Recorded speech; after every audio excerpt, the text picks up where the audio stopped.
You cannot sleep again, and this time the reason feels different.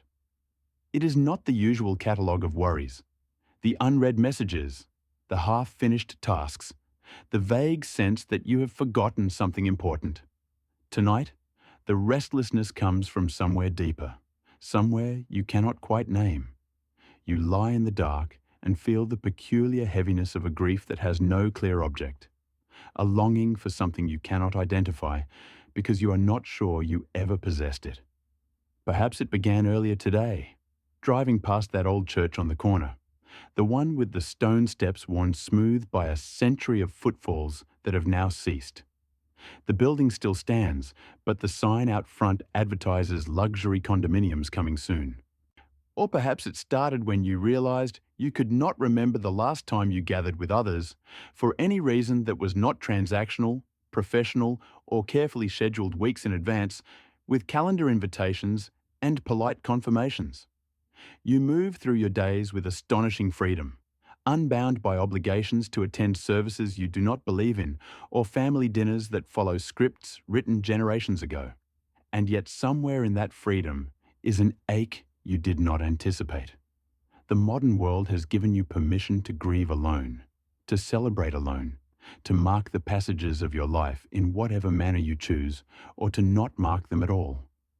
No one will judge you for skipping the ceremony, for opting out of the tradition, for deciding that this year you will treat the holiday like any other day. You have been liberated from the tyranny of collective expectation, and the loneliness of that liberation is so profound that you sometimes catch yourself envying people whose calendars are still dictated by rhythms older than themselves. This is the thing you cannot say aloud without sounding ridiculous or reactionary. You miss something you never really had, something you intellectually rejected, something you know was deeply flawed and often harmful, and yet its absence has left a space inside you that nothing else seems designed to fill. You miss the structure that once told people when to gather and when to be alone, when to feast and when to fast, when to speak of death and when to celebrate birth. You miss the container that once held both sorrow and joy and gave them somewhere to go besides the interior of your own skull. The atheist mourns in the same coffee shop where she works and celebrates and meets friends for superficial conversation. The non-religious funeral happens in a rented room that will host a corporate retreat the following day. The solstice passes unmarked except by a few people who post about it online with an ironic distance that protects them from seeming too sincere. You have been told this is progress, and in many ways it is. But progress does not preclude loss, and tonight you are feeling the loss. You think about your grandmother, who attended the same church every Sunday for 60 years, who found the repetition comforting rather than stifling, who knew exactly where to place her grief when your grandfather died because the ritual had a specific container for exactly that kind of sorrow. So you think about how you judged that impulse once, how you thought it was weakness or delusion or an inability to face reality without a crutch. Now you wonder if perhaps she understood something you have forgotten, that human beings need a place to put the things that are too large to carry alone. The problem is not that you want to return to religious faith or resurrect traditions you find intellectually bankrupt. The problem is that nothing has replaced the function those structures served. You have deconstructed the old forms but have not built new ones, and so you find yourself adrift in a kind of existential freedom that feels less like liberation and more like abandonment. When something terrible happens, and you process it privately or post about it publicly in a way that generates sympathy, but no actual shared ritual of acknowledgement. When something wonderful happens, you celebrate with people who are happy for you, but not with you in any way that feels ceremonial or sacred or larger than the moment itself. The calendar has flattened. There is no rhythm of sacred and profane, no architecture of meaning that structures the year into seasons of different emotional and spiritual character. There is only the relentless sameness of days that blur together, distinguished only by whether you have to work or whether you are permitted to rest. The celebrations that remain have become primarily commercial, occasions to buy things and consume experiences, And while there is pleasure in this, there is not transcendence. There is not the sense of participating in something ancient and continuous, something that connects you to the dead and to the not yet born. You lie in bed and feel the particular loneliness of the person who has everything they thought they wanted and discovers it is not enough. You wanted autonomy, and you have it. You wanted freedom from obligation, and you possess it. You wanted the right to construct your own meaning, and no one can stop you.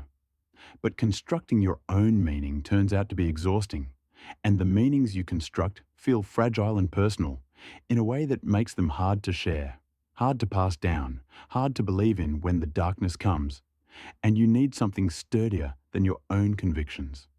This is not about wanting to believe in God. This is about wanting to believe that your sorrow matters in some framework larger than your individual experience. This is about wanting to feel that when you mark a passage or mourn a loss or celebrate a joy, you are participating in a human story that predates you and will continue after you. A story that gives your particular moment a place in a larger pattern. The old rituals did this, however imperfectly. They said, "Your grief is not unique, but it is real. And here is what we do with it." They said, "Your joy is not diminished by being part of a pattern, it is amplified by it." You remember the last funeral you attended, how uncomfortable everyone seemed, how no one quite knew what to say or do, how the ceremony felt improvised and inadequate.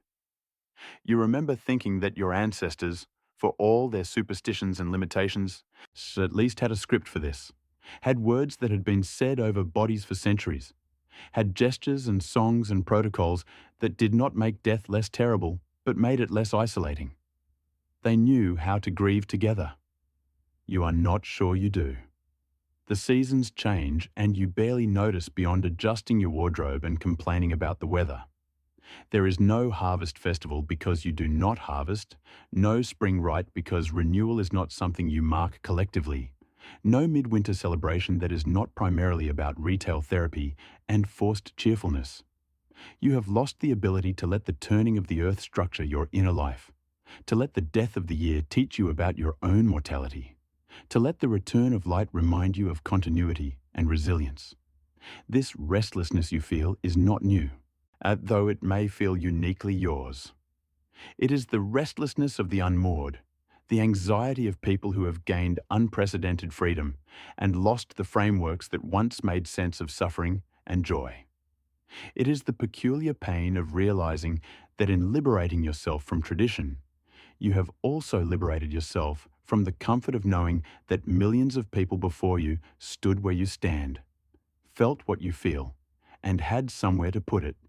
You do not want to go back. You cannot go back. The world that created those rituals is gone, and many of them deserved to die, carried as they were by structures of oppression and superstition that caused real harm. But in the rubble of what has been dismantled, you find yourself scavenging for something you can barely articulate, a sense of participation in something continuous. A feeling that your individual experience of being human is part of a larger human experience that has been unfolding for thousands of years. The empty church you passed today will become expensive apartments, and this is probably for the best. The building was maintained by a congregation that dwindled year by year, kept alive by people whose children did not share their faith, whose grandchildren might not even remember that there was anything to reject. But the emptiness of that building represents something more than the decline of one particular religion. It represents the slow evacuation of shared space, not just physical space, but temporal and emotional space, where people once came together to do something other than work or consume or pursue individual satisfaction. You wonder what you will tell your own children, if you have them, about how to mourn, how to celebrate, how to mark the passages of their lives in ways that feel meaningful. You wonder what wisdom you can offer when you yourself are improvising, when you have rejected the old ways but have not settled on new ones, when every ritual you perform feels slightly hollow because it lacks the weight of repetition and tradition and shared belief. The thing about the old rituals is that they did not require belief to function. You could doubt the theology and still find comfort in the familiar words, the familiar gestures, the familiar gathering of people who knew the same script you knew. The ritual held you even when faith did not. But the rituals you attempt to create now, the personal ceremonies you improvise for yourself and your friends, collapse under the weight of their own sincerity. They are too earnest, too self-conscious, too aware of their own construction to bear the freight of genuine meaning. So you lie awake and feel the peculiar ache of the person caught between worlds, unable to return to the past and uncertain how to move forward, carrying griefs and joys that have nowhere to go except into the void of your own private experience. You are more connected than any human beings in history, able to broadcast your feelings to hundreds of people instantaneously, and yet you have never felt more alone in the existential sense, more unsure of where your individual life fits into the larger pattern of human existence.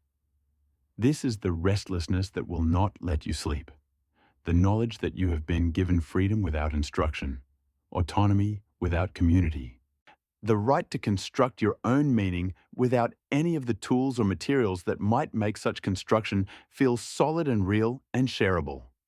You are building a life out of choices that no one before you had to make, and the exhaustion of endless choosing has left you nostalgic for a time when the important things were already decided, when the calendar told you what to feel and when to feel it, when your sorrows and your joys had a place prepared for them in the architecture of the year. And now, in the darkness, you begin to wonder what that place actually was, what your ancestors felt when they participated in rituals you can only imagine, what it meant to live in a world where the sacred and the profane were distinct categories and where individual experience was always nested inside collective understanding. You begin to wonder not because you want to return, but because in understanding what has been lost, you might begin to understand what you are actually looking for, what this ache is really about, what it might mean to be human in a world where you must construct rather than inherit the frameworks that give life meaning. The darkness deepens, the night stretches ahead, and somewhere in the distance you can almost hear the echo of bells that no longer ring, calling people to gather for reasons that no longer make sense, marking hours that no longer structure the day. The echo fades, but the longing remains, and in that longing is the beginning of something. Not a return, but perhaps a reckoning with what it means to live in the aftermath of traditions you cannot restore and do not fully want to, but whose absence has revealed something essential about the human need for shared structures of meaning. Let yourself feel this restlessness. Let it settle in your chest like a stone. Do not try to solve it or think your way through it. Just feel it for what it is. The particular grief of living in an age of freedom that has not yet learned what to do with all the things that freedom alone cannot address. Feel it and let it carry you backward, not to escape, but to understand, to see what your ancestors saw when they gathered in spaces you have abandoned, to feel what they felt when the calendar told them it was time to mourn together, or celebrate together, or simply to stop and acknowledge that they were part of something larger than themselves. This is where we begin, in the darkness of your modern restlessness, in the ache of freedom without form, in the silence left by rituals that no longer speak. This is where we begin, and from here we will travel backward together, not to find answers, but to understand the question that keeps you awake, the longing that has no name, the grief for structures you never knew you needed until they were gone. Your great-great-grandmother woke before dawn on Sunday morning because that was when Sunday began, in the cold darkness before the sun rose, in the quiet house where everyone else still slept. She did not wake because she wanted to, or because she had chosen this particular form of devotion, but because this was what Sunday required, and Sunday was not negotiable. The day had a shape that preceded her and would continue after her, and a shape she no more questioned than she questioned the turning of seasons or the rising of the sun. She would have dressed in the dark, her fingers knowing the hooks and buttons without need of light, her movements quiet so as not to wake the children who would rise later for their own preparations. The dress she put on was not special except in that it was reserved for this purpose, darker and heavier than her everyday clothes, mended in places you could see if you looked closely, but that somehow did not matter, because everyone's Sunday clothes bore the same marks of care and scarcity. She was not dressing to impress. She was dressing to participate. By the time the sun rose, she would have already fed the chickens and drawn water and set the pot to boil for breakfast after church. The morning unfolded according to a pattern so familiar it required no thought, and in that lack of thought was a kind of freedom you no longer possess. The freedom from deciding, the freedom from constructing each day according to your own design. Her life was constrained in ways that would suffocate you, and yet she moved through those constraints with a certainty you might envy in your darker moments. The walk to church would have been communal, even if she walked alone. She would have passed neighbours also walking, also dressed in their Sunday clothes, and the greeting exchanged required no originality because the words had been said every Sunday for as long as anyone could remember. The repetition was the point. The familiarity was the comfort. You did not have to think of something clever to say to the widow whose husband died last spring. You said what was always said, and she received it as it was meant to be received, and in that exchange was an acknowledgement deeper than words chosen fresh in the moment could provide. The church itself was not beautiful in any way you would recognize. It was draughty and plain, its only ornament the light through windows that were clear glass because stained glass was an extravagance beyond the community's means. But it was the same church her mother had attended, and her grandmother, and the building itself held memories that were not personal but collective, layers of grief and joy and ordinary devotion that had seeped into the walls over generations. When she entered that space, she was entering continuity itself. She knew where to sit. Everyone knew where to sit. The arrangement was not written down because it did not need to be. It had emerged over years and was maintained by unspoken agreement and the weight of tradition. The family who had recently lost their son sat closer to the front, where the community could see them and remember to hold them in their thoughts. The young couple just married sat where young couples sat, slightly self-conscious, but pleased to have a place in the pattern. Your great-great-grandmother sat where she had sat since her own marriage, in a pew that held the memory of her children's baptisms and her husband's slow decline into the illness that eventually took him. The service began with the ringing of a bell that was older than anyone living. The sound carried across the fields and into the town, and anyone who heard it knew what it meant, knew what was happening in that moment, knew that others were gathering while they, for whatever reason, were not. Even absence was defined by the ritual. Even those who did not participate knew what they were not participating in. The words spoken during the service were the same words spoken every Sunday, with variations for the season, but following a structure so ancient that no one remembered its origin. Your great-great-grandmother did not always listen to the words. Sometimes her mind wandered to the tasks awaiting her at home, to the mending she needed to finish, to the worry about her daughter's cough that would not go away. But her body knew the rhythms of standing and sitting and kneeling, knew when to bow her head and when to lift it, and knew the responses that were spoken in unison with everyone around her. This is what you cannot quite grasp from where you sit in your freedom. The ritual held her, even when she was not paying attention. It required her presence, but did not require her constant engagement. She could drift and return, could let her mind wander and be brought back by the familiar words, could be held by something larger than her own attention span or emotional state. The ritual was not about her feelings.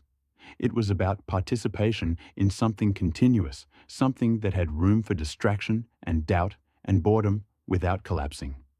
When the time came to sing, she sang, not because she had a beautiful voice, she did not, but because singing together was part of what happened in this place, at this time. The hymns were old, and some of them older than the country itself, melodies that had crossed the ocean with people who brought little else but these songs, these words, these ways of marking time and meaning. She knew all the verses without needing the hymnal because she had been singing them since childhood, and her children were learning them now, and their children would learn them in turn. And in this way, something was passed down that was not genetic but was not any less fundamental to identity. There was a sermon, though she could not have told you afterward what it was about. The preacher was not eloquent. He was a farmer who had been called to this role more by the community's need than by any particular gift for oratory. He spoke of things that seemed obvious to the point of banality: the need for patience, the virtue of hard work, and the comfort of faith in difficult times. Nothing he said was original or particularly insightful, but originality and insight were not what the sermon was for. It was for the ritual of hearing something spoken with authority in a place designated as sacred, for the communal pause to consider, however briefly, questions larger than the immediate and practical. And then, after an hour that felt both eternal and brief, it ended. The bell rang again. People filed out into the sunlight, if there was sunlight, or into the rain, if it was raining, and the world had not changed, but something had been marked, some threshold had been crossed, and now it was afternoon, and the day could proceed differently than morning had proceeded. But the ritual was not finished. After church came the meal, and the meal followed its own script. The best food of the week, what little there was of it, reserved for this day. The table set with care. The family gathered in a configuration that happened only on Sundays, everyone present and accounted for unless sickness or distance prevented it. The prayer before eating was spoken by the eldest, the same prayer every week, words worn smooth by repetition but no less meaningful for their familiarity. What was discussed at this meal? The sermon, perhaps, though not in depth, the neighbours and their troubles and their joys, the social fabric of the community examined and maintained through carefully modulated gossip, the week ahead and its challenges. But beneath the surface conversation was something else: the simple fact of gathering, of being together in a way that was not optional or spontaneous but required, and in that requirement was a kind of care that your voluntary gatherings can never quite replicate. After the meal there was rest, but it was structured rest. Rest that was itself a kind of obligation. Sunday was not for work, not for the endless tasks that filled every other day. The prohibition was absolute in a way you can barely imagine. Your great-great-grandmother did not check on the garden or mend clothes, or do any of the 1,000 things that needed doing, not because she was lazy, but because Sunday was set aside, because the rhythm of the week required a pause, because even God had rested on the seventh day, and to work would be to violate something sacred. So she sat, perhaps with her Bible, or with her mending set aside, perhaps with nothing at all, and let the afternoon pass in a kind of sanctioned stillness that you have never experienced. She was not scrolling through anything. She was not catching up on anything. She was not optimizing her rest or using her downtime productively. She was simply being still because that was what this day required, and in that stillness was a quality of rest you have forgotten how to access, because all your rest is voluntary and therefore never quite complete. As the sun lowered, there would be evening prayers, another gathering, another set of familiar words. The children would be quieter now, tired from a day that had demanded their presence and their best behavior. Your great-great-grandmother would speak the prayers she had learned from her mother, teaching them to her children without thinking of it as teaching, simply doing what was done, passing on what had been passed to her, participating in a chain of transmission that stretched back further than anyone could trace. And then sleep, the particular sleep that comes after a day whose shape has been determined by forces older and larger than yourself. She did not have to decide whether the day had been meaningful. The meaning was in the structure itself, in the participation, in the repetition that did not feel deadening, but felt instead like being held by something reliable and true. This was every Sunday for her entire life, every Sunday for her mother's life and her grandmother's life, and back through generations you cannot count. The particular Sunday changed. Sometimes there was grief, sometimes joy, sometimes simply the ordinary plod of a life that was mostly work and responsibility. But the structure of Sunday remained, and that structure gave her a place to put whatever the particular Sunday brought. You might think this sounds stultifying, this absolute predictability, this life lived according to scripts you did not write. And in many ways it was. The same structure that gave her a place in the world also limited her possibilities, also dictated what she could become and what she could not, also placed boundaries around her life that you have rightly destroyed. But to focus only on those limitations is to miss something essential about what was lost when the structure fell away. Your great-great-grandmother was not free in the ways you are free. She could not choose her beliefs or reject the rituals of her community without social consequences that would have been devastating. She could not construct her own meaning or design her own ceremonies, or decide that this particular Sunday she would skip church and do something that felt more personally meaningful. But in her lack of freedom was a kind of certainty that you lack, a sense of being embedded in patterns larger than herself, patterns that held her griefs and her joys and gave them a place in a story that was not just her own. When her husband died, she did not have to decide how to mourn. The community knew what to do. They came to sit with the body. They brought food. They attended the funeral, which followed a script that had been followed for countless funerals before. They said the words that were always said. They sang the hymns that were always sung. And in the weeks after, they continued to gather with her on Sundays. And her presence among them was itself a kind of acknowledgement, a way of saying without words, "You are not alone in this. We have all lost and will all lose. Your grief is particular, but not unique, and here is the place we have made for it." The ritual did not make the grief less painful, but it made it less isolating. It made it comprehensible within a framework that gave it meaning, that said death was terrible but not absurd, that loss was universal and had been faced by everyone who had ever lived, that her sorrow was real and valid and had a place in the larger pattern of human experience. When her daughter married, the same was true. The wedding followed forms that everyone knew. The celebration was communal, not because she could afford to feed the whole village, but because that was what was done. And people brought what they could and shared what they had.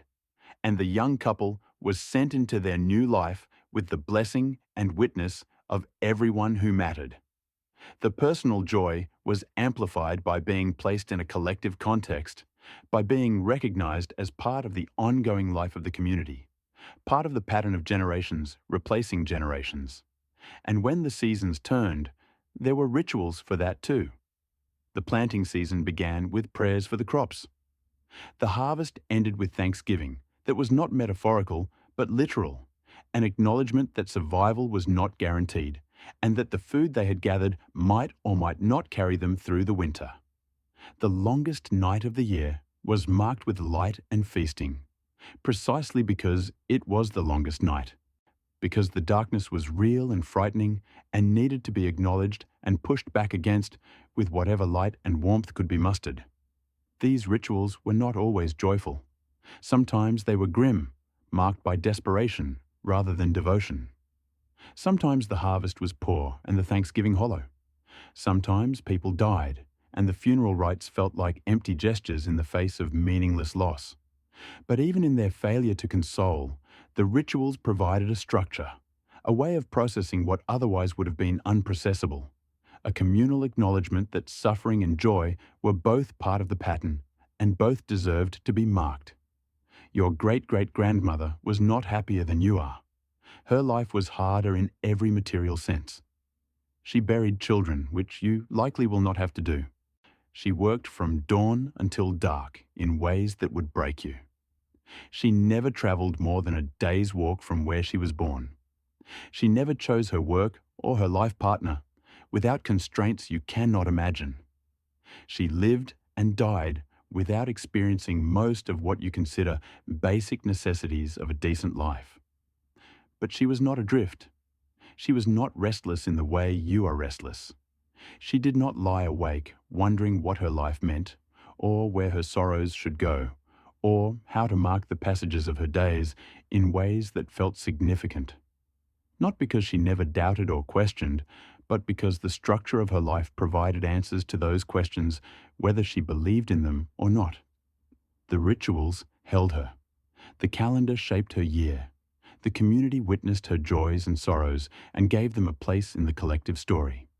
This is what you have lost, and it cannot be recovered by reading about it or romanticizing it, or even by attempting to recreate it. The world that produced those rituals is gone, and you cannot will it back into existence. The social structures that enforced participation have collapsed, and rightly so, because they also enforced conformity and punished deviation and caused real harm to real people. The beliefs that undergirded the rituals have been questioned and found wanting by too many people to ever command universal assent again. And yet, in the ruins of those structures is this restlessness you feel, this sense of being untethered, this longing for a place to put the things that are too large to carry alone. You cannot go back, but you also cannot pretend that what was lost was only oppression and superstition. Something else was lost too. A sense of being part of something continuous, a feeling that your individual experience mattered because it fit into a larger pattern, a structure that gave form to formless suffering and ordinary joy. Your great-great-grandmother is long dead, and the world she knew has vanished so completely that you cannot truly imagine what it felt like to live in it. But the need she felt, the need for ritual and structure and collective acknowledgement of what it means to be human, that need has not vanished. It lives in you, in your restlessness, in your vague sense that something is missing, even as you possess freedoms she could never have imagined. It lives in the empty churches and the forgotten festivals and the flattened calendar that no longer distinguishes sacred time from ordinary time. The question is not whether you can return to her world. You cannot. The question is what you carry forward from it. What essential human need her rituals addressed that yours do not? What might be salvaged from the wreckage not to restore the past, but to build something new that serves the same deep function? Giving people a place in the world, a sense of being part of something larger than themselves, a structure that holds their griefs and joys and says, yes, this matters. You are not alone in this. This has been felt before and will be felt again. And here is what we do with it. But before we can think about building anything, we must first fully feel what has been lost. We must understand not intellectually, but emotionally, what it meant to live in a world where meaning was inherited rather than constructed, where rituals held you whether you believed in them or not, where your place in the pattern was assigned rather than chosen. We must feel the weight of that certainty and also its cost, must understand both what it gave and what it took, must resist the urge to either condemn it entirely or romanticize it beyond recognition. So let yourself drift further back now, past your great-great-grandmother's Sunday mornings and into the deeper patterns that shaped not just her week, but her entire year, her entire life. The rhythm of seasons and festivals and holy days that gave structure to time itself. Let yourself feel what it might have been like to live in a world where the calendar was sacred, where certain days demanded certain things, where the turning of the year was not just meteorological, but spiritual, and where your individual experience of being human was always nested inside a collective understanding of what it meant to pass through time. The darkness outside has not changed, but something in you has shifted.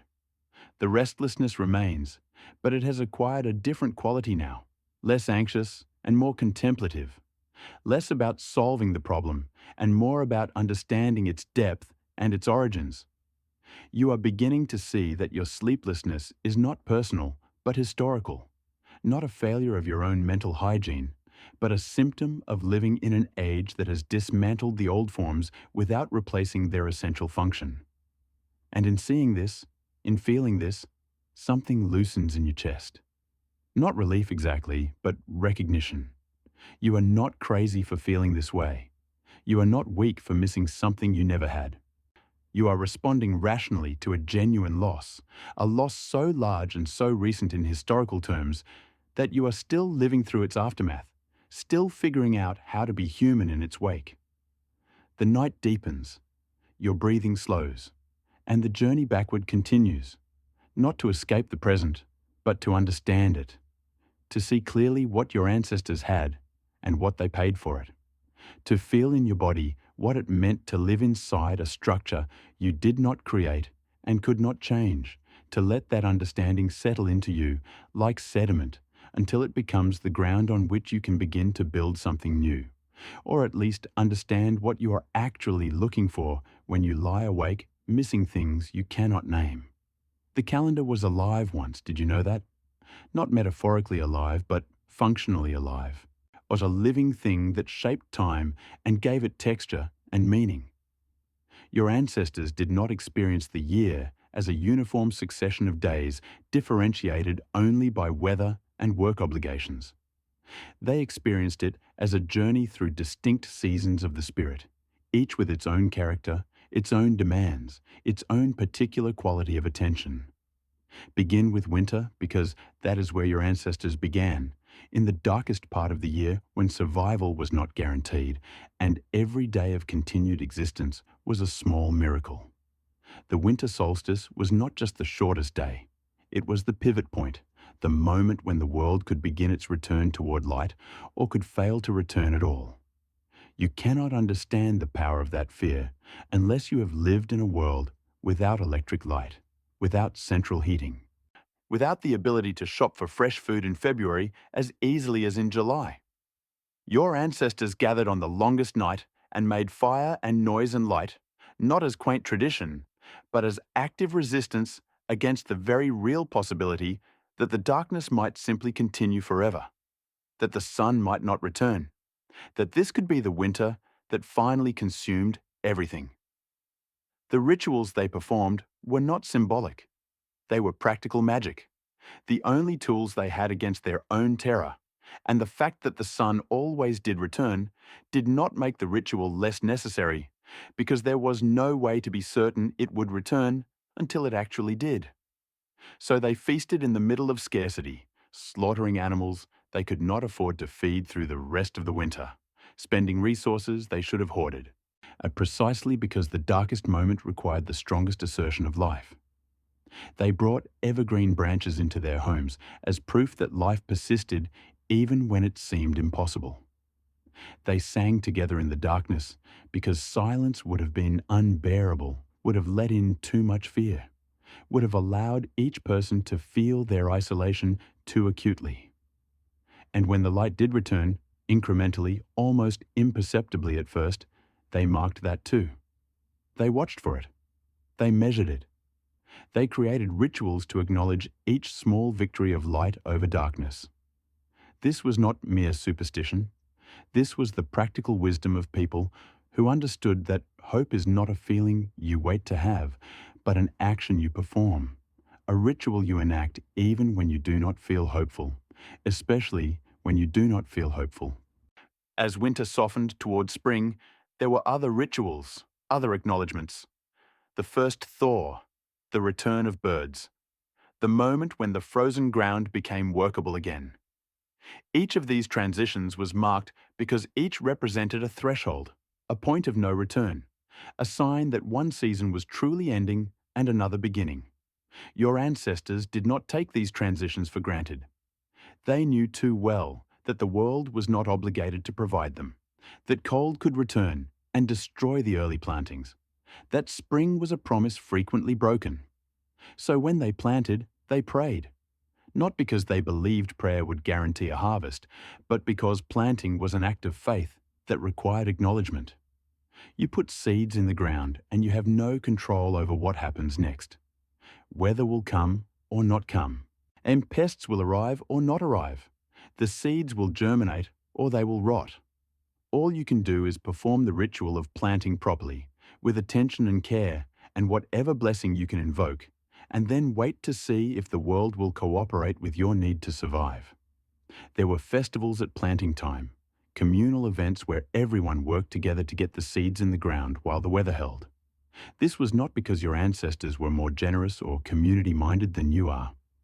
It was because survival required cooperation, because no single family could manage all the work alone, because if your neighbor's crops failed, then you would be feeding them through the winter or watching them die, and either option was untenable.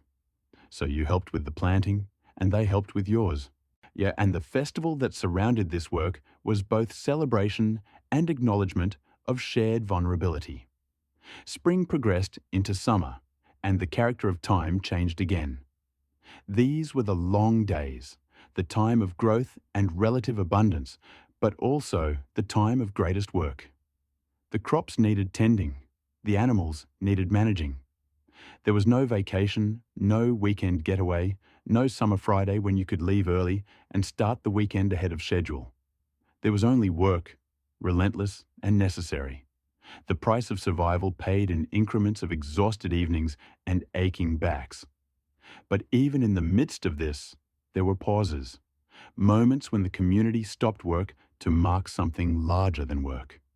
Midsummer festivals that acknowledged the peak of the sun's power, the longest day, the moment after which everything would begin its slow decline back toward darkness. These festivals had a particular quality, a kind of desperate joy, the knowledge that this abundance was temporary and must be enjoyed while it lasted because it would not last. Your ancestors danced on midsummer nights, not because they had spare energy, but because the ritual demanded it, because marking the peak of the year required celebration even when you were tired, even when there was still work to be done, even when you could not really afford the time. They danced because not dancing would have meant letting the moment pass unmarked, would have meant treating this day like any other day, when it was not any other day, when it was the turning point after which all would begin to move back toward darkness and scarcity. The harvest began in late summer and continued through autumn, and this was perhaps the most ritualized time of all because the stakes were so absolutely clear. What you brought in now would determine whether you lived or died in the coming winter. There was no grocery store to fall back on. There was no social safety net.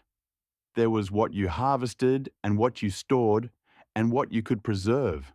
And if that was not enough, people would starve. So the harvest was not just work. It was sacred work, performed with a quality of attention that went beyond the practical. Every sheaf of grain mattered.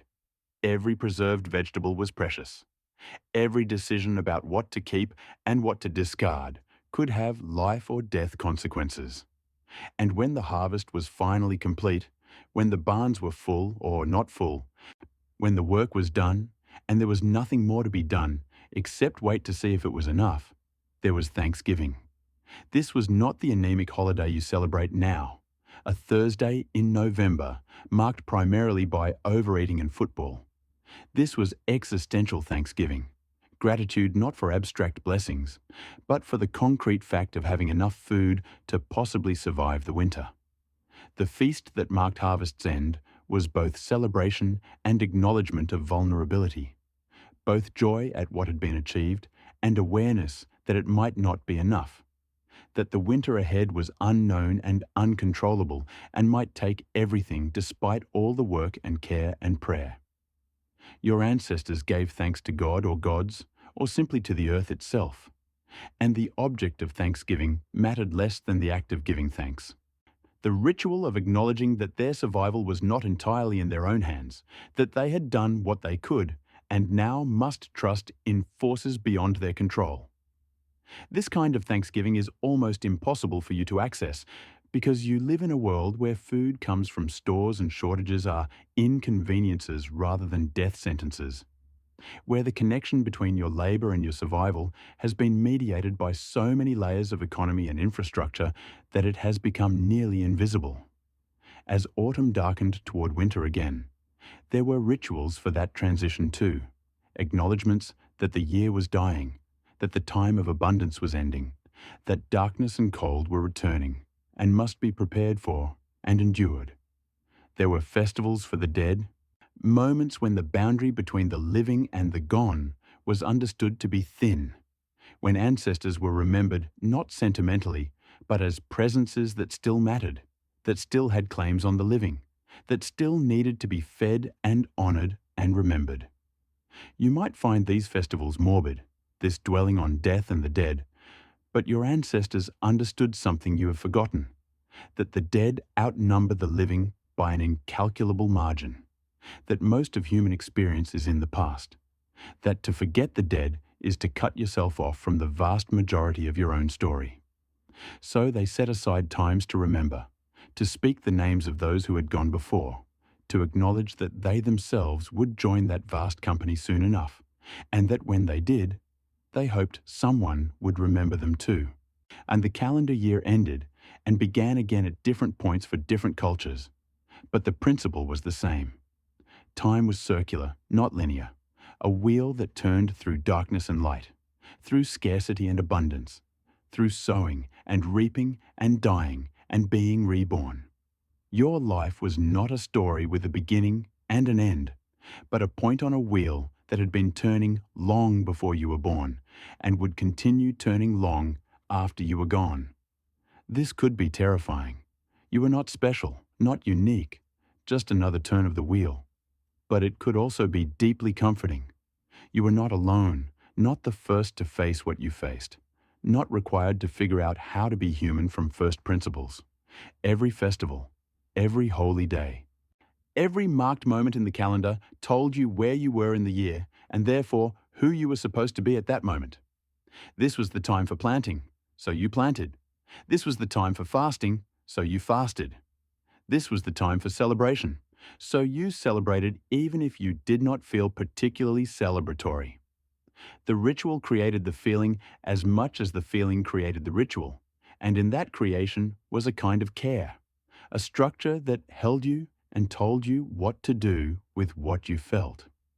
When someone died in spring, the grief was placed in the context of planting and renewal, and the funeral ritual acknowledged both the loss and the ongoing life of the community.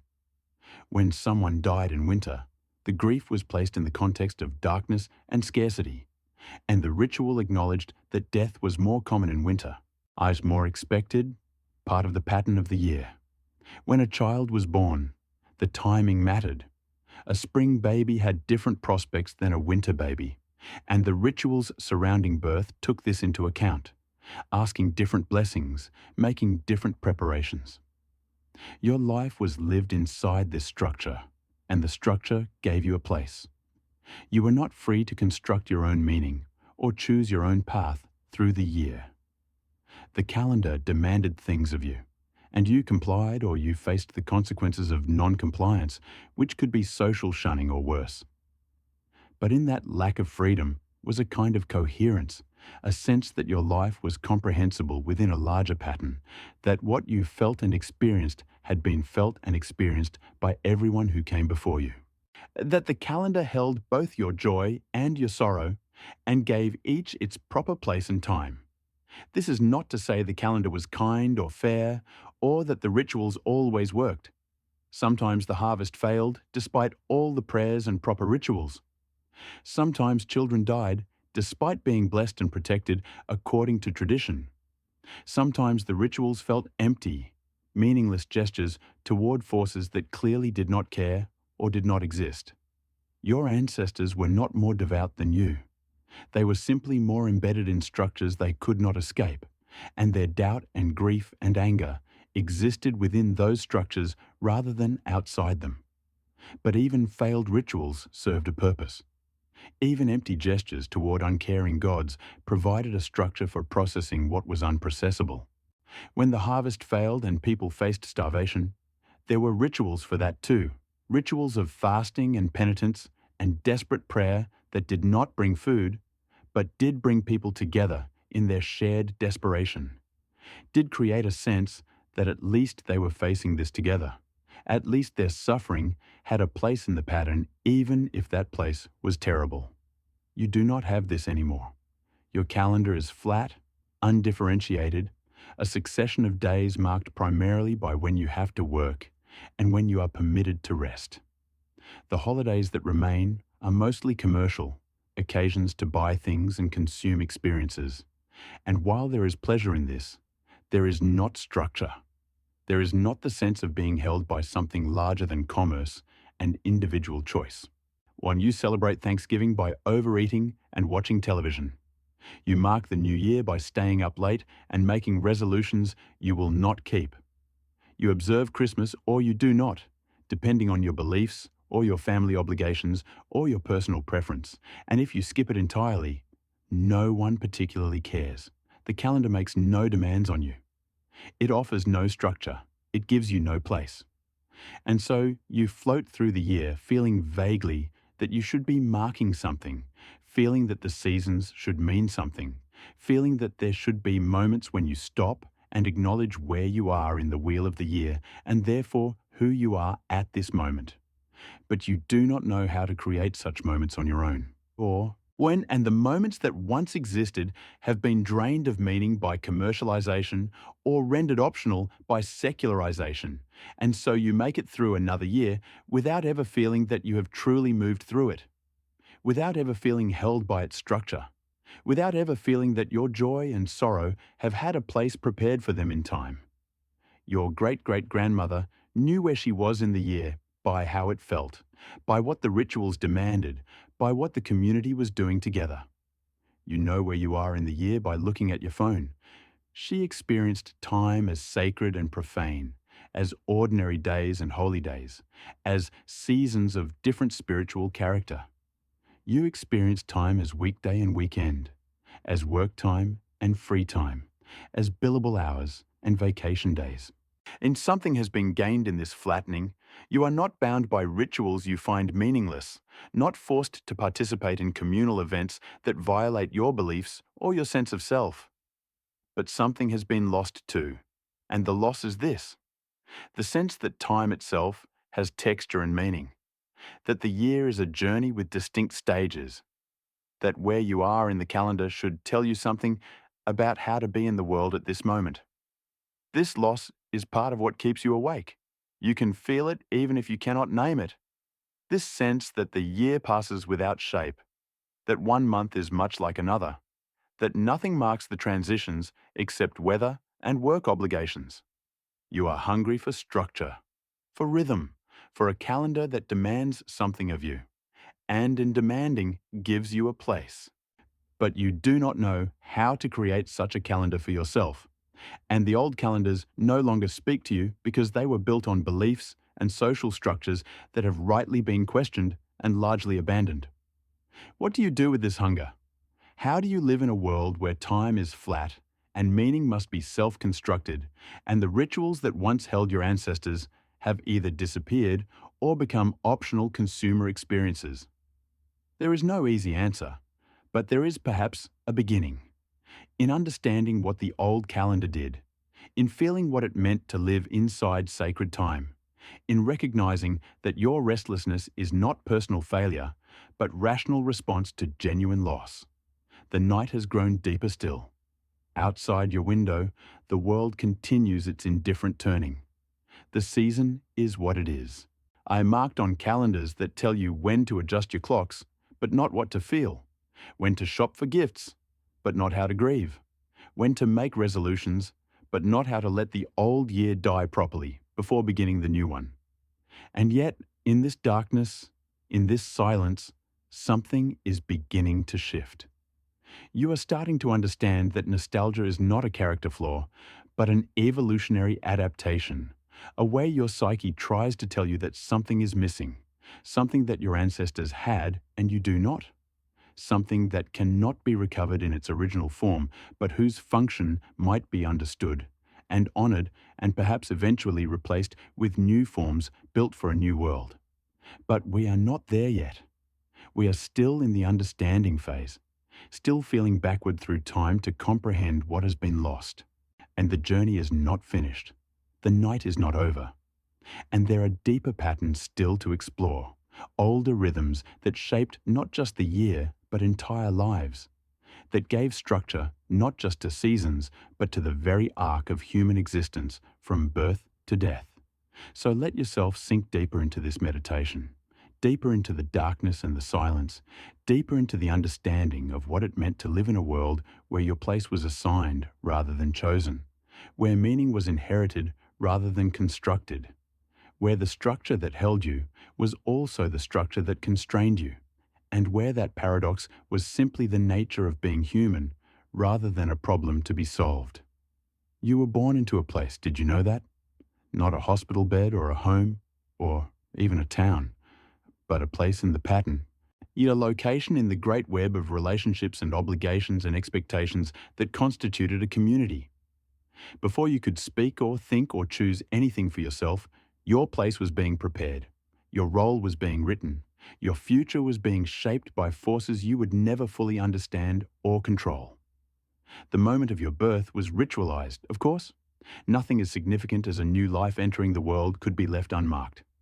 There were women who knew what to do, who had attended countless births, who brought with them not just practical knowledge, but ritual knowledge, words to say, and gestures to make that protected the mother and the child from dangers both physical and spiritual. Your grandmother was there, and her grandmother, perhaps, and the midwife who knew every woman in the village in the most intimate way possible, who had guided their children into the world and sometimes buried them when the world proved too harsh for new life to survive. The birth happened in the home, in the same bed where you were conceived and where you would likely die decades later if you were fortunate. There was no separation between the sacred and the mundane, no division between the place where life happened and the place where it was witnessed and honoured. The bedroom was the delivery room, was the place where the family gathered, was the place where bodies were laid out before burial. All of it happened in the same small set of spaces, and those spaces held all the memories of all the lives that had passed through them. When you emerged into the world, bloodied and squalling, then the first thing that happened was ritual. Water was brought, and you were washed, and this washing was not merely practical, but symbolic, a cleansing that prepared you to enter the community. Words were spoken, prayers or blessings, or simply acknowledgement that another life had begun, another chance for the family line to continue, another small victory against the constant presence of death. You were wrapped in cloth that had wrapped other babies before you, cloth that would wrap babies after you were grown. Nothing was new because nothing could be new. Resources were too scarce for single-use anything. The blanket that held you held the memory of your siblings and cousins and ancestors, and you were entering a world where everything had history, to where nothing existed outside the web of relationships and reuse and careful husbanding of resources that made survival possible. Within days or weeks, you were baptized or blessed or named in whatever ceremony your community used to formally incorporate new life into the social body. This was not optional. A child without the proper ritual was not fully human, not fully protected, not fully part of the community. The ritual made you real in a way that mere biological existence did not, gave you a place in the pattern, acknowledged that your life mattered not just to your parents, but to everyone who would now be connected to you by your presence in the world.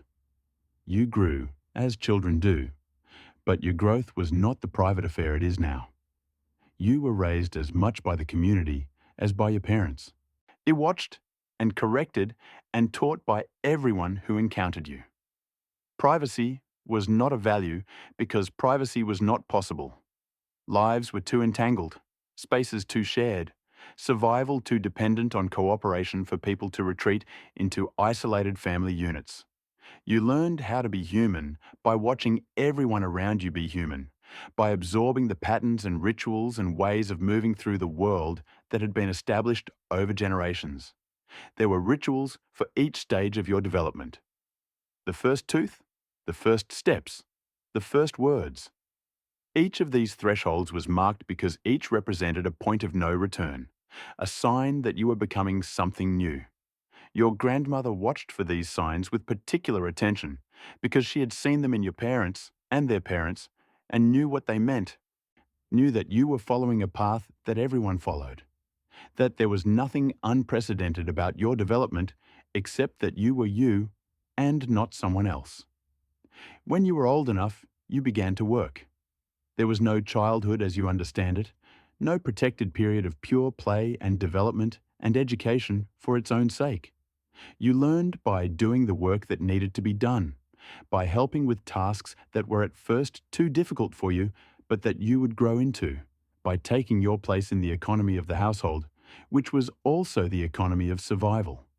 Your education was practical and communal, apprenticeship rather than schooling, learning by doing rather than learning by studying. But even this work was ritualized. You learned the proper way to plant seeds, which was not just the efficient way, but the way that honored the earth and acknowledged the risk you were taking in trusting it to return your labor as food. You learned the proper way to tend animals, which involved not just feeding and care, but also respect, recognition that these creatures were dying so that you could live, that their sacrifice required acknowledgement. You learned the proper way to prepare food, to preserve it, to share it, all the small rituals that made eating together into something more than mere consumption. As you grew toward adulthood, the rituals intensified. There were coming-of-age ceremonies that varied by culture, but shared a common purpose, marking the transition from child to adult, from dependent to contributor, from one who receives care to one who provides it. These ceremonies were often difficult, and sometimes painful, always significant. They required something of you, courage or endurance or commitment, and in requiring that, they made the transition real in a way that simply aging could not. You might have fasted or kept vigil or performed some task that demonstrated your readiness to take on adult responsibilities. The specific content mattered less than the fact of the ritual itself, the community's acknowledgement that you were changing, that you were moving from one place in the pattern to another, that your role was evolving, and everyone needed to recognize and adjust to this evolution. And then, if you were fortunate, you married. This too was ritualized in ways that went far beyond the ceremony itself. The choosing of a partner was not entirely your choice. There were families involved, economics to consider, and social positions to maintain or improve. The romance you value so highly was not absent, but it was not primary. What was primary was the creation of a new household, a new unit of production and reproduction, a new link in the chain of generations that kept the community alive. The wedding ceremony was public, because marriage was a public act with public consequences. It affected not just the couple, but both families, the wider community, the social fabric itself. So everyone witnessed it, and in witnessing it, everyone took on the responsibility of supporting it, holding it accountable, ensuring that the promises made were kept, or at least that the breaking of promises had consequences. The words spoken at weddings were not personal vows composed by the couple, but ancient formulas that had been spoken over countless couples before. "Yeah, what God has joined together, let no man put asunder," or words to that effect. Acknowledgement that this union was not just about personal happiness, but about something larger, something that involved forces beyond the individual will. The ritual bound you not just to your spouse, but to the pattern itself, to the expectation that you would now produce the next generation, maintain your household, take your place among the adults who kept the community functioning. And you did, for the most part, because there was no alternative. You learned to live with the person you had married, who was not always the person you would have chosen in a world of infinite choice, who was sometimes difficult or disappointing or simply different than you had hoped. But you learned because that was what was required. It's because the ritual had bound you and the community held you to that binding. Because divorce was not impossible, but was so difficult and so socially devastating that it was rarely worth the cost. In learning to live with this person, in making a life together despite, or perhaps because of your differences, you were participating in something ancient and essential, the creation of a space where new life could be raised, where the pattern could continue, where the work of survival could be shared. Your marriage was not primarily about your happiness, though you might find happiness in it. It was about function, about creating the stable base from which the next generation could emerge. And that next generation did emerge, if you were fertile and fortunate. Pregnancy was dangerous in ways you cannot imagine. Mortality rates that would horrify you. The very real possibility that both mother and child could die in the process of bringing new life into the world. So pregnancy was ritualized, surrounded by protections and prayers, and careful attention from the women who had been through this before and might be able to help you survive it. When your children were born, the cycle began again. You became the parent, the one who taught the rituals and enforced the patterns and prepared the next generation to take their place. You baptized or blessed them. You watched for the developmental milestones. You apprenticed them into work. You prepared them for their own coming-of-age ceremonies and eventual marriages. You became a link in the chain, neither the first nor the last, simply one more generation passing on what had been passed to you. As you aged, your place in the pattern shifted again. You moved from active producer to elder, from one who did the work to one who supervised and taught and remembered. This transition too was marked by ritual, acknowledgement that your role was changing, that you were becoming the keeper of memory and tradition rather than the executor of daily tasks. Your knowledge became more valuable as your physical strength waned, and the community recognized this value by giving you a different kind of authority, a different kind of respect. And finally, when your time came to die, there were rituals for that as well. The deathbed was a communal space, not a hospital room where you died alone or with strangers. Your family gathered. Your children and grandchildren were there if possible. The same bed that had seen your birth and your children's births now held you as you left the world, and the symmetry of this was not lost on anyone. Birth and death, the bookends of existence, happened in the same space, witnessed by the same community that had held you your entire life. The prayers spoken over the dying were ancient, words that had been said over countless deathbeds, words that acknowledged the passage you were making and commended you to whatever came next. Your body would be washed, as it had been washed at birth. You would be wrapped in cloth, as you had been wrapped in cloth when you entered the world. You would be buried among your ancestors, in the same ground where they rested, where your children would eventually join you. The funeral was not closure in the modern sense. It was transition, an acknowledgement that you had moved from one state to another, but had not disappeared entirely. You were now among the dead who still mattered, who would be remembered in the rituals for the dead, who would be invoked when the community needed to remember its history and its continuity. Your name would be spoken, at least for a few generations, until eventually you merged into the anonymous mass of ancestors who were remembered collectively rather than individually. This was the arc of a life lived inside ritual, birth ritualized, childhood marked by ceremonies, coming of age acknowledged, marriage witnessed, children raised, aging respected, death prepared for and mourned properly. At no point were you alone in any of these passages. At no point were you required to figure out how to mark these transitions yourself. The rituals were already there, waiting for you, holding a place for your particular experience of these universal human experiences. You might think this sounds suffocating, this life lived according to scripts you did not write. And in many ways, it was. The person you might have become in a different world, with different freedoms and different possibilities, was never allowed to emerge. The desires you had that did not fit the pattern had to be suppressed or hidden. The suffering caused by ill-suited marriages or unwanted pregnancies, or simply being different in ways the pattern could not accommodate. That suffering was real and should not be minimized. But it is also true that your ancestors did not experience the particular kind of existential loneliness that you experience. The feeling of making your way through life's major transitions without any clear sense of how to mark them or what they mean. When your ancestor's child was born, she did not have to decide whether to have a celebration or what kind or who to invite, or whether it was too commercial, or too religious, or too whatever. The ritual was there. She participated. The community witnessed. The child was incorporated. Done. When your ancestor faced death, he did not have to plan his own funeral, or wonder if anyone would come, or worry about whether his life had been meaningful enough to warrant being mourned. The ritual was there.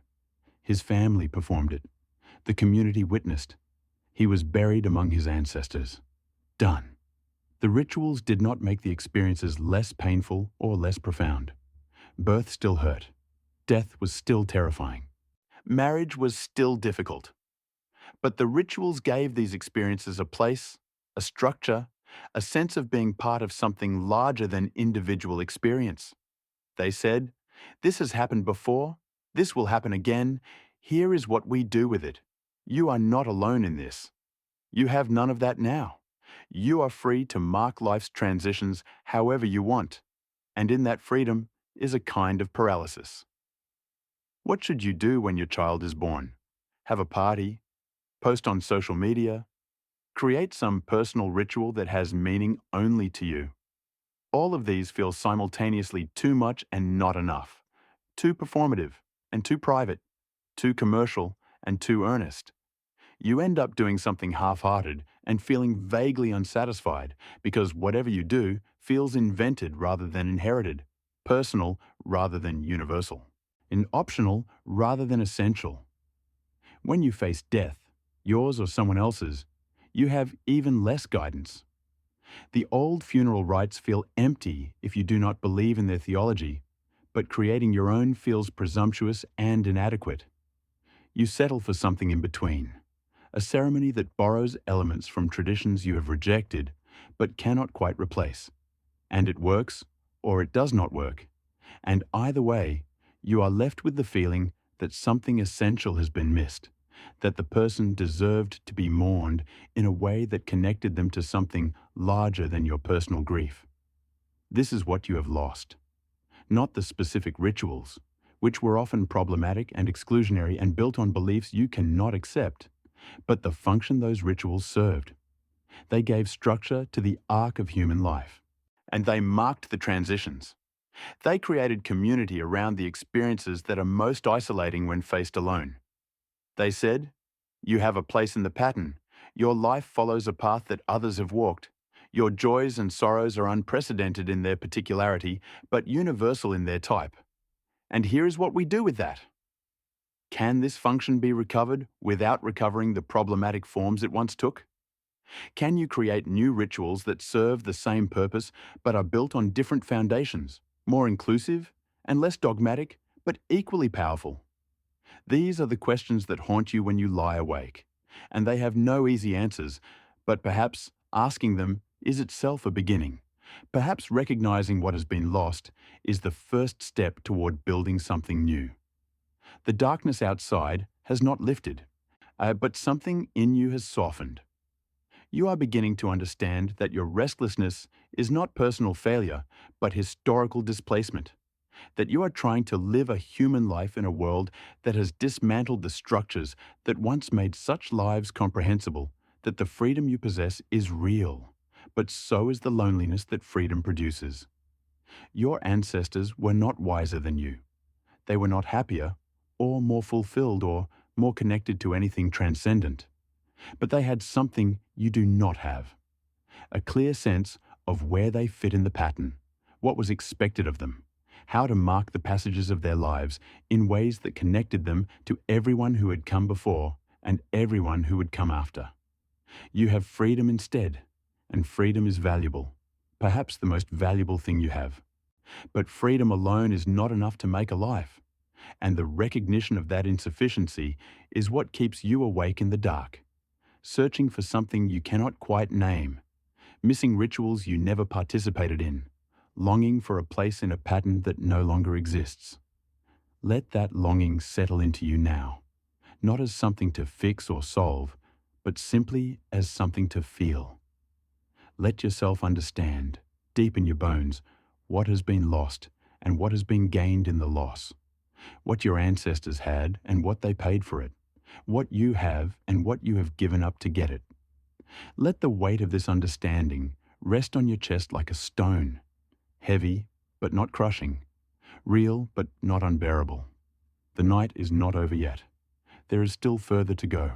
It's still deeper to sink into this meditation on what it means to live in the aftermath of ritual in a world where meaning must be constructed rather than inherited, where your place must be chosen rather than assigned, where freedom and loneliness are two sides of the same coin, and you are holding that coin in your hand, unable to spend it or discard it, only to feel its weight and wonder what it was once worth and what it might purchase now.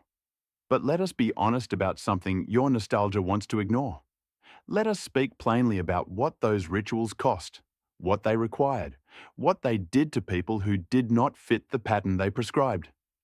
Because any meditation on what has been lost that does not also acknowledge what needed to be lost is not meditation but fantasy, not wisdom but escape, not understanding but romanticization. Your great-great-grandmother's Sunday mornings were not optional.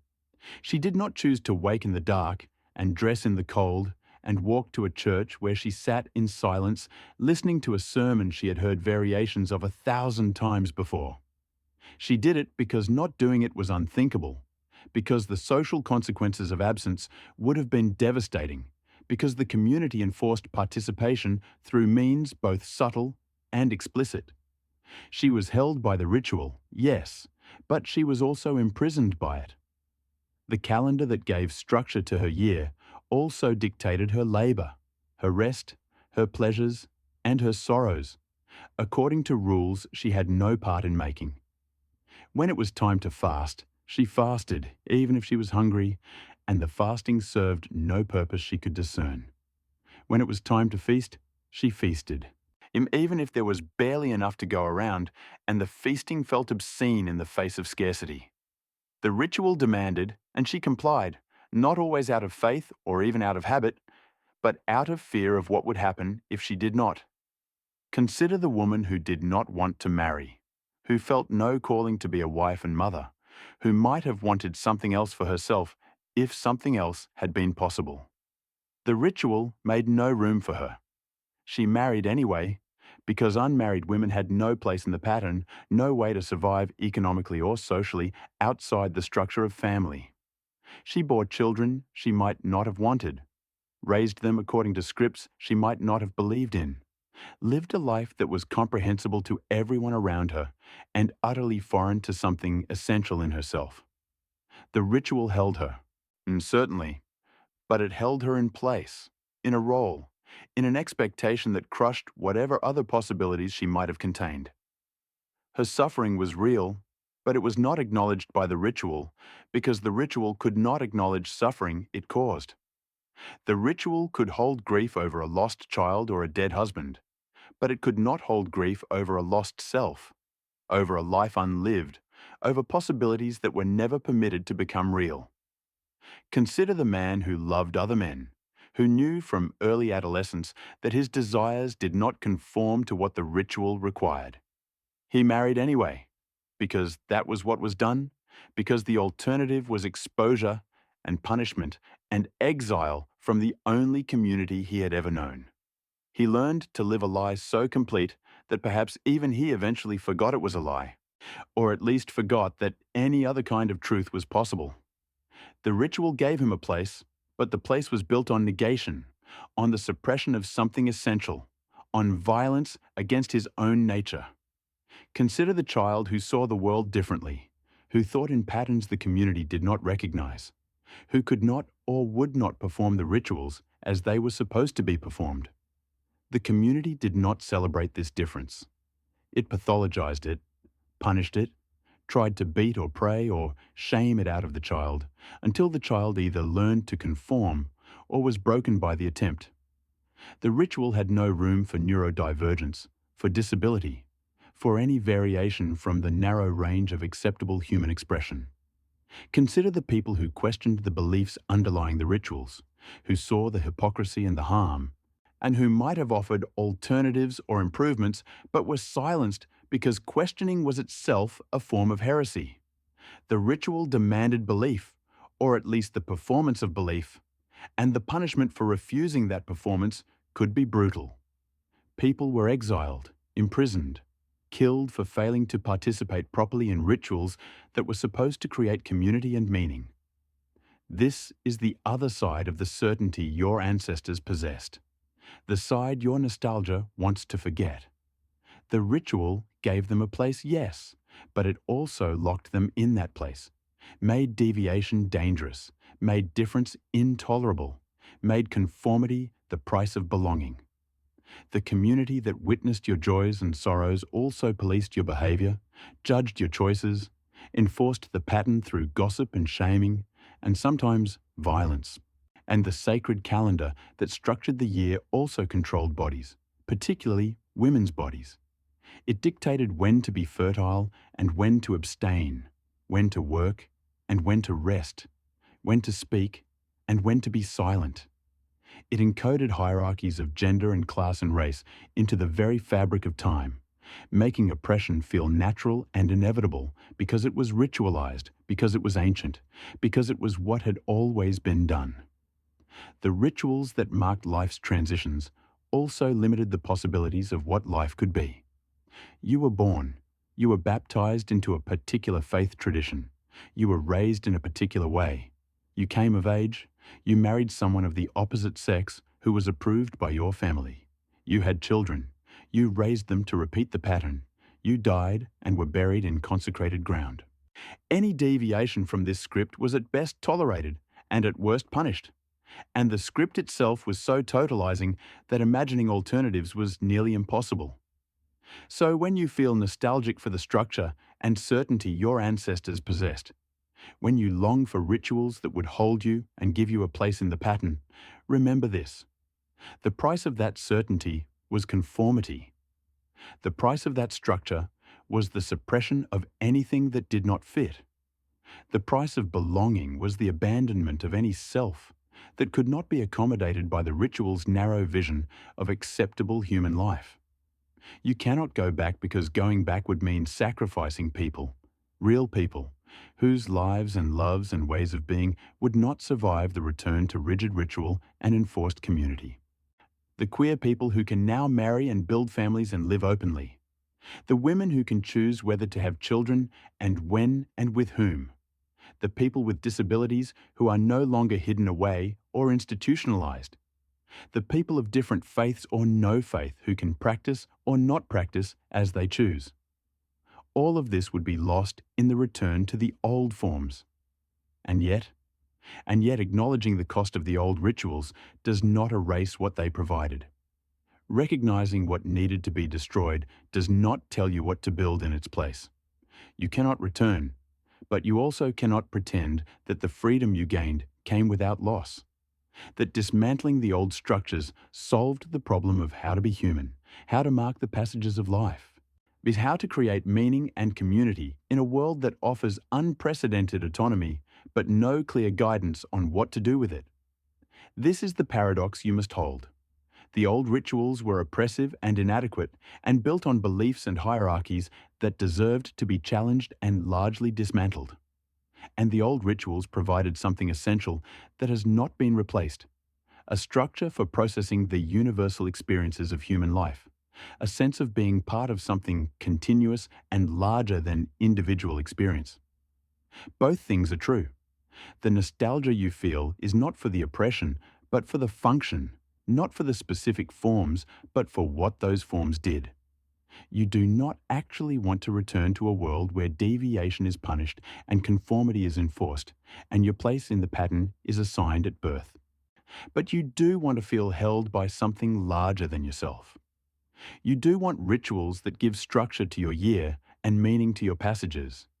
You do want a community that witnesses your joys and sorrows and acknowledges that they matter. The question is whether such things can exist without the oppressive structures that once supported them. Can you have ritual without rigidity? Can you have community without conformity? Can you have structure without suppression? Can you create new forms that serve the same deep human needs the old forms served, but are built on different foundations, more inclusive and more flexible and more responsive to the actual diversity of human experience? These questions do not have clear answers yet, and perhaps that is part of what keeps you awake. The awareness that you are living in an interregnum, as a space between the old forms that have collapsed and new forms that have not yet emerged. You are trying to be human in a time when the traditional structures for being human no longer function, but adequate replacements have not been built or widely adopted. You are improvising, and the improvisation is exhausting, and sometimes you long for the script even though you know the script was deeply flawed. This longing is not wrong. It is not reactionary or naive. It is the recognition of a genuine need, the need for structure and ritual and community that has been part of human life for thousands of years and does not simply evaporate because the particular forms it took were problematic. You are not weak for wanting something to hold you. You are human. But you are also living in a time that demands something new. That requires you to imagine and build structures that have never existed before. Structures that can hold the full diversity of human experience without crushing the parts that do not fit. This is difficult work, perhaps the most difficult work of your age, and you are not required to do it alone, or to have all the answers, or to figure it out in the dark hours when sleep will not come. What you are required to do, what you are doing right now in this meditation, is to understand clearly what has been lost and why it was lost, and what the loss means. To feel the grief of it without romanticizing the past. To acknowledge the freedom you have gained without pretending it is sufficient. To hold the paradox without trying to resolve it prematurely, without collapsing back into nostalgia or forward into the false belief that freedom alone will solve the problem of meaning. Your ancestors had certainty and structure and community, and they paid for it with conformity and suppression and violence against difference. You have freedom and autonomy and the right to construct your own meaning, and you pay for it with loneliness and exhaustion and the constant labor of figuring out how to be human without a script. Neither world was or is perfect. Neither set of trade-offs is clearly superior in all ways. What matters is that you see clearly what each world offered and what each cost, so that when you imagine what might come next, you are building on understanding rather than fantasy, on recognition of real needs rather than romanticized memories of a past that never existed quite as you imagine it. The darkness outside is beginning to change quality now, though dawn is still far off. Something has shifted in you. Some recognition that has made the restlessness less acute, even as the longing remains. You are beginning to see that the question is not whether to go back or move forward, but how to carry forward what was valuable in what has been lost. How to honor the needs the old rituals met without restoring the oppression those rituals required. This is uncomfortable knowledge. It would be easier to simply condemn the past as entirely bad or romanticize it as entirely good.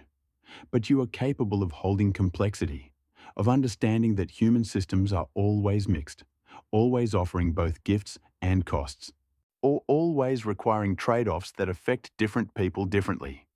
And in this capacity to hold complexity without demanding simple answers, you are beginning to find a kind of peace, not the peace of resolution, but the peace of clear seeing, the peace of understanding that you are facing a genuinely difficult problem that your ancestors also faced in different forms, that every generation must figure out anew how to balance the need for structure with the need for freedom, the need for community with the need for individual expression, the need for meaning with the need to question and evolve and grow.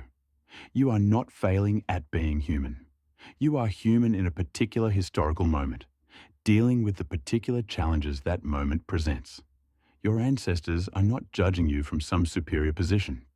They were as confused and conflicted as you are, as uncertain about whether they were doing it right, as worried that something essential was being lost in the changes they were living through. The difference is that they had rituals to process those anxieties, structures that held them even when they doubted. communities that witnessed their struggles, even when those communities also caused many of those struggles. You have freedom instead, and freedom is both gift and burden, both liberation and exile from the structures that once made life comprehensible, even in its difficulty. But freedom also means possibility. It means that you are not locked into the patterns that harmed your ancestors. It means you can imagine and build something new, something that might serve the same deep needs the old rituals served, but in ways that do not require the sacrifice of people who do not fit the pattern. This is the work of your age, the great task you have been given whether you wanted it or not. To figure out how to be human without the old scripts. To create new forms that can hold both structure and freedom, both community and individual expression, both meaning and the right to question and evolve. This work has barely begun. You will not complete it in your lifetime, but you can participate in it, can add your voice and your experiments and your failures and successes to the collective effort to imagine what comes next. And in participating, you become part of something larger than yourself, which is what you were looking for all along, what your restlessness was trying to tell you that you needed. Let this understanding settle now, deep in your bones, beneath the level of thought. Let yourself feel both the loss and the possibility, both the grief and the freedom, both the weight of what has been destroyed and the lightness of what might be built. Let it all be true at once, contradictory and complex and utterly human. The night is quieter now. Your breathing has slowed. The questions remain, but they are no longer so sharp, no longer cutting into you with the insistence of panic. They are simply there, like the darkness outside, like the turning of the earth, like all the other conditions of existence that you did not choose, but must nonetheless inhabit and try to understand, and perhaps eventually learn to transform into something new. Something that serves life without crushing it, that offers structure without rigidity, that creates community without demanding the sacrifice of anyone who does not quite fit. You are tired now, aren't you? The thinking has exhausted you more than the sleeplessness did. All this reaching backward into time, all this effort to understand what your ancestors had and what they lost, and what you have lost in turn. All this holding of paradoxes and complexities and impossible questions. It has worn you down to something quieter, something softer, something more ready to let go than you were when the night began. This is good. This is what you needed. Not answers, which you will not find tonight or perhaps ever, but a different quality of being with the questions, a way of holding your restlessness that does not require you to solve it. That lets it simply be what it is. The human response to living in a time when the old forms have collapsed and the new forms have not yet emerged. So let yourself sink now. Let yourself stop trying to understand or analyze or figure anything out. Let the images and ideas from this meditation drift away like smoke from a fire that has burned down to embers. You have done the work of understanding. Now comes the work of letting go, of trusting that the understanding will settle into you in its own time, that you do not need to hold on to it consciously for it to affect how you move through the world. Think for a moment about your great-great-grandmother one last time, but not about her Sunday mornings or her hard life, or the rituals that held her. Think instead about her last moments of consciousness each night. Lying in the dark as you're lying now, her body tired from work, her mind perhaps wandering over the day's events or worrying about tomorrow's tasks, but eventually settling, eventually releasing into sleep, because sleep was not optional, because the body demanded it and the day was over, and there was nothing to be done except rest and wait for morning. She did not have the option to lie awake scrolling through her phone or thinking in circles about abstract questions of meaning and structure. When the day ended, it ended. When the candle was blown out, the darkness was absolute. When her body said, sleep, she slept, because there was no alternative, because fighting sleep would have served no purpose, because the morning would come regardless, and would require her to be as rested as possible to face its demands. Where you have more choices than she did, including the choice to lie awake thinking about having more choices than she did. But right now, in this moment, you can choose to set those choices aside, to let yourself be more like her in this one way. Trusting that the night is for rest, that the questions will still be there in the morning if you need them, that your consciousness does not need to solve everything before you are permitted to let go. Imagine the weight of the blanket that covered her, heavy and worn and warmed by her body heat. Imagine the darkness of her room, complete in a way you have never experienced. No streetlights or digital clocks or standby lights from electronics. Just pure darkness that did not need to be created or maintained. That simply was. Imagine the silence, broken only by natural sounds. The wind or the settling of the house or the breathing of others sleeping nearby. A silence that was full rather than empty, alive with the presence of the world rather than dead with the absence of human noise.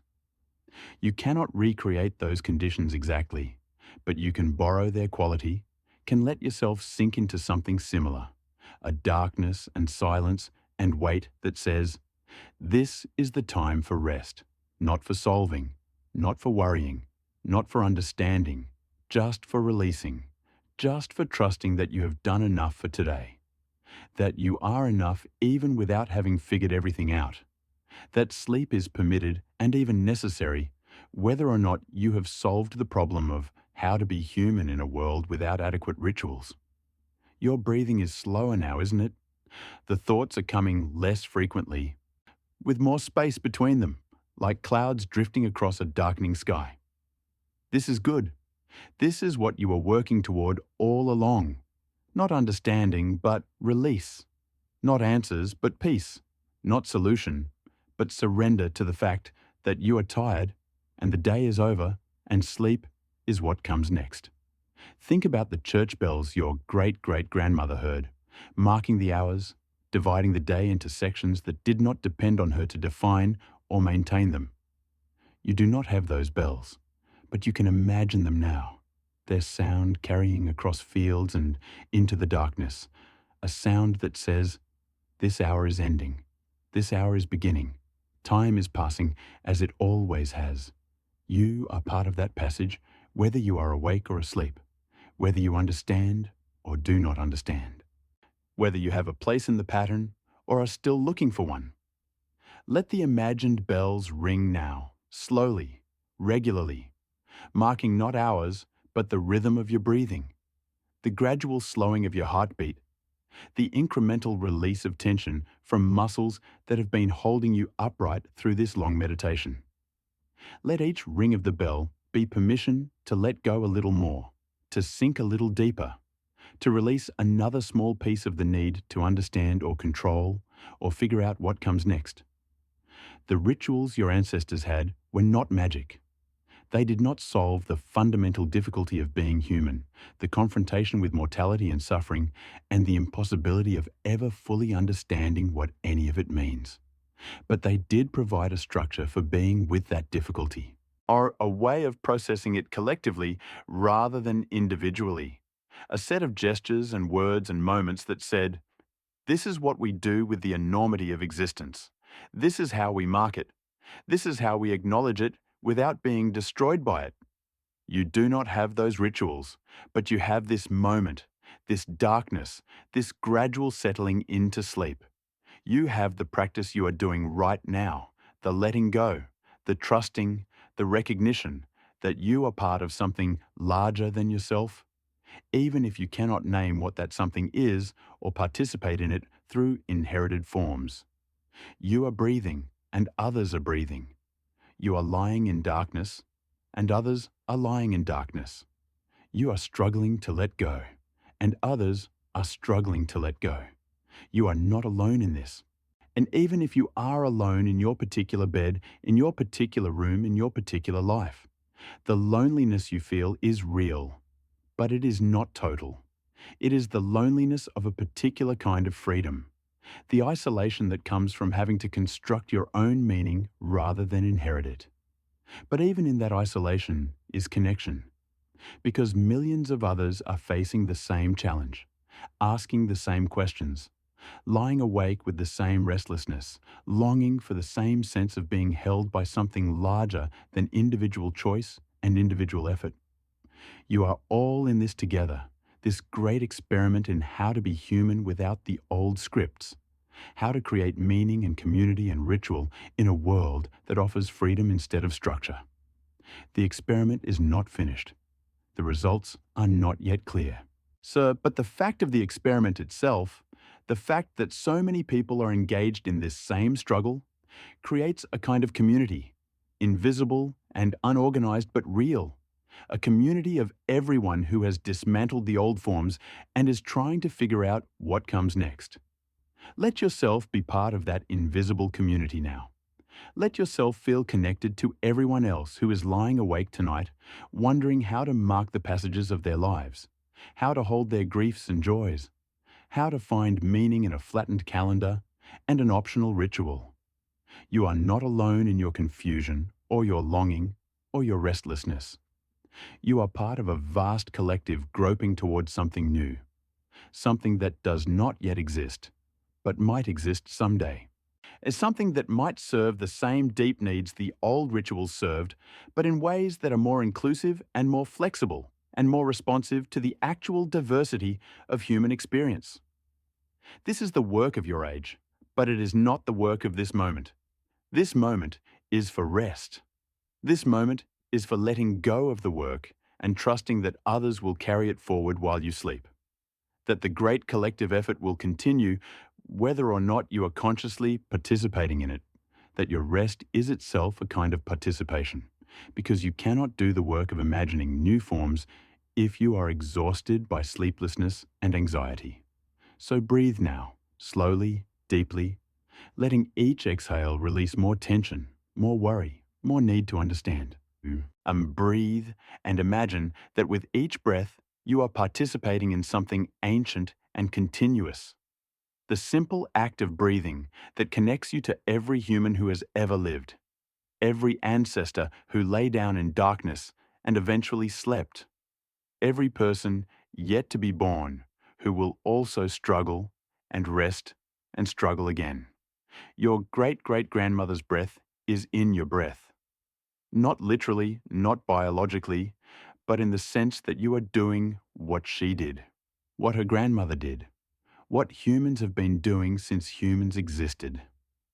Breathing in the darkness, letting the day end, trusting that morning will come and that you will face it as best you can when it does. The rituals are gone, but the breath remains. The structures have collapsed, but the darkness still comes every night and the light still returns every morning. The calendar may be flattened, but the earth still turns through its seasons, and your body still knows the difference between waking and sleeping, between effort and release, between holding on and letting go. Trust your body now. It knows what to do even if your mind does not. It knows that sleep is necessary, that rest is not optional, that you cannot think your way into peace, but you can breathe your way into it, can let the rhythm of breath slow and deepen until thinking becomes difficult and then impossible and then unnecessary. The questions you brought to this meditation are still there, but they are quieter now, less insistent, more willing to wait until morning. They do not need to be answered tonight. They may never be fully answered, but that is acceptable. That is part of what it means to be human. To live with uncertainty and ambiguity, and the impossibility of ever fully understanding what your life means or where you fit in the pattern. Your ancestors had more certainty, but they had their own questions, their own doubts, their own dark nights of struggle and surrender. They were not happier than you, or more at peace, or more certain that they were doing it right. They simply had different tools for being with their uncertainty, different structures for processing their doubts, different rituals for marking the passages that you must now mark on your own, or not mark at all. But they also had this: the darkness, the breath, the gradual settling into sleep. They had the simple animal comfort of lying down after a day of effort, of letting the body take over from the mind, of trusting that sleep would come because it always had before, and there was no reason to think tonight would be different. You have that too. Whatever else has been lost, that remains. The body's wisdom about when it is time to stop thinking and start resting. The darkness that says it is night and night is for sleep. The breath that continues, whether you pay attention to it or not, that will carry you from waking to sleeping if you let it, if you stop fighting it, if you stop trying to solve everything before you are allowed to rest. So let it carry you now. Let the breath be the ritual that holds you, the structure that gives form to this moment, the ancient and continuous thing that connects you to everyone who has ever breathed in darkness and eventually slept. Let it be enough, for now, for tonight. On for this one moment of surrender to what is rather than what should be or what you wish could be. The meditation is ending. The fire is burning down to embers. The night is still dark, but feels different now, less oppressive, and more like a space that is holding you, like a blanket or a room or the arms of someone you trust who is saying, "It is okay to stop now. It is okay to rest. The work will still be there tomorrow, and you will be better able to do it if you sleep." Let yourself believe this, just for now, just enough to stop fighting and start releasing. Let the weight of your body sink into the bed. Let the darkness behind your closed eyes be the same darkness your ancestors knew. Let the breath slow and deepen and become the only thing that matters, the only thing you need to pay attention to. The simple in and out that says, you are alive, you are here, you are part of the ongoing stream of life that preceded you and will continue after you. And right now, in this moment, you do not need to do anything except breathe and trust and let go. The empty parish pew will still be empty in the morning. The churches will still be converting to condominiums. The calendar will still be flat, and the rituals will still be optional, and the great work of imagining what comes next will still be undone. But you will have slept, and sleep is its own kind of ritual, its own kind of return, its own kind of trust that the pattern continues whether you understand it or not, whether you have a place in it or not, whether you feel held by something larger than yourself or not. And in the sleeping, in the releasing, in the simple act of letting this difficult day end, you are participating in something ancient and continuous after all. Something that needs no church or ceremony or community to witness it. Something that happens in darkness and solitude and is no less sacred for being private, no less meaningful for being unmarked by anything except your own body's wisdom about what it needs and when. Sleep now. Let the meditation dissolve like smoke. Let the questions drift away like clouds. Let the longing for rituals and structure and certainty fade into the background where it will wait for you when you wake, but does not need to keep you from resting now. Let yourself be an animal again, just for these hours, just for this night, simple and tired and ready to sleep. The embers glow faintly in the darkness. The fire that burned through this meditation is nearly out. Soon, there will be only darkness and silence and the slow rhythm of breath. Soon, there will be only sleep, which is the oldest ritual of all, the one practice that every human who has ever lived has performed, the one ceremony that needs no priest or scripture or community, only the willingness to stop, to release, to trust. Trust now. The morning will come or it will not, and you will face it or you will not. And either way, in this moment, there is only the breath, only the darkness, only the gradual fading of consciousness into sleep. Let it come. Let it all go. Sleep.